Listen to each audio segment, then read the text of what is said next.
If you can understand my English, your English is pretty good. Today, I will tell you a story, but no hands. I will not communicate with my hands today, okay? So me and my friend will tell you a story. I was going to Japan to go see my best friend, Kanae, in a small town near Tokyo. And Kanae sent me her address on Instagram so I could meet her nearby. But I took her address and I pasted it into Google Maps. My Google Maps was set to English, so it translated Kanae's address in Japanese to English. And it translated so that I went to a station near her home. At least that's what I thought.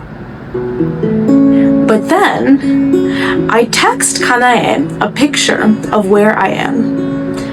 And Kanae calls me and she says, "Where are you? I don't see you anywhere." And she checks my location and she says, "You went in the opposite direction.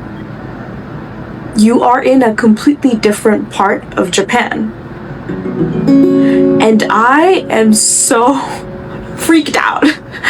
I get really worried and I'm wondering, the address took me to the wrong place? And then I realized that it translated to English incorrectly. So I talked to the people at the train station and asked them for help. And eventually I get on the right train and I manage to get to Kanae's home.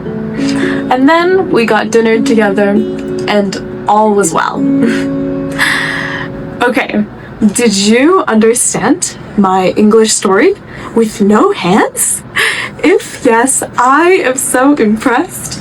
Can you tell me what translation you use? What do you translate my English to? And as a bonus question, can you tell me, does TikTok or YouTube, whatever you're watching this on, translate my English to your language correctly or incorrectly or so-so?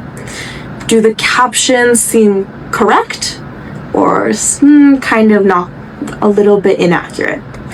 Let me know in the comments and keep practicing your English every day. You got this.